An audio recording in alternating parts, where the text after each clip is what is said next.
parti pour le sujet centriste radical de la semaine. Jingle! Et le sujet centriste radical de la semaine, ce sont les choux de Bruxelles.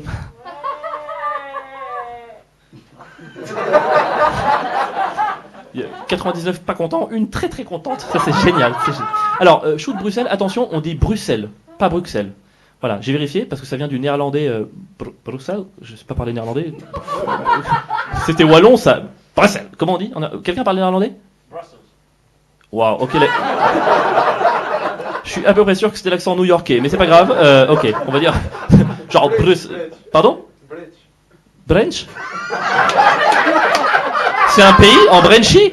D'où viens-tu? Mais tout le monde était français ce soir? Ça c'est ma hantise. À la fin je finis un spectacle, je sors et tout le monde est russe. Putain mais quel enfer quoi. Quel enfer. Alors tant pis, mauvaise expression. Bruxelles, voilà, ça se dit Bruxelles comme la ville en fait. Moi j'ai une autre théorie, je pense que c'était Bruxelles, mais à un moment donné il y a eu un tyran avec un cheveu sur la langue. Voilà, qui a essayé de. Voilà, qui était très susceptible, il est arrivé, je vais faire de Bruxelles. Un problème? Non, non. C'est dit, je vais faire de Bruxelles.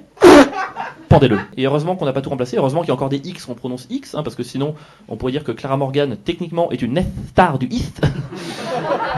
c'est hyper bizarre pour tout le monde. Et puis on dirait les choux de Bruxelles. Voilà, et on n'est pas au ski, donc ça ne marche pas. D'où viennent les choux de Bruxelles?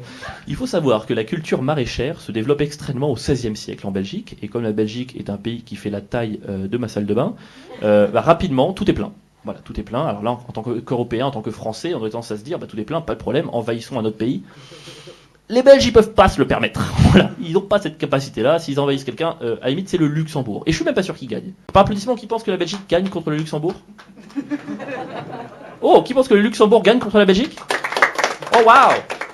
Qui s'en fout?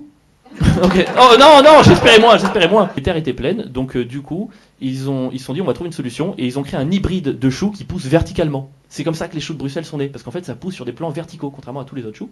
Et sur chaque plan vertical, il y a entre 20 et 75 choux, fourchette beaucoup trop énorme en fait. C'est comme si tu arrivais à un entretien, combien c'est payé? Entre 500 et 500 000 euros par mois. Ah bah super, génial, je vais pouvoir budgéter ma sortie Leclerc avec ça, merci infiniment. Donc ça arrive en Europe, 19e siècle, et puis en France, ça a du mal à s'imposer parce que c'est beaucoup utilisé en cantine. Voilà. Et les cantines, le problème, c'est que c'est dégueulasse. Hein. Une cantine qui n'est pas dégueulasse, ça devient un restaurant. Et t'as pas envie de manger des légumes, parce que dès que tu manges un légume dans la cantine, tous tes amis mecs, ils viennent te dire, bah alors, tu suces tes bites. Donc voilà, je sais pas pourquoi, mais voilà, masculinité toxique, ça existe un petit peu, quoi.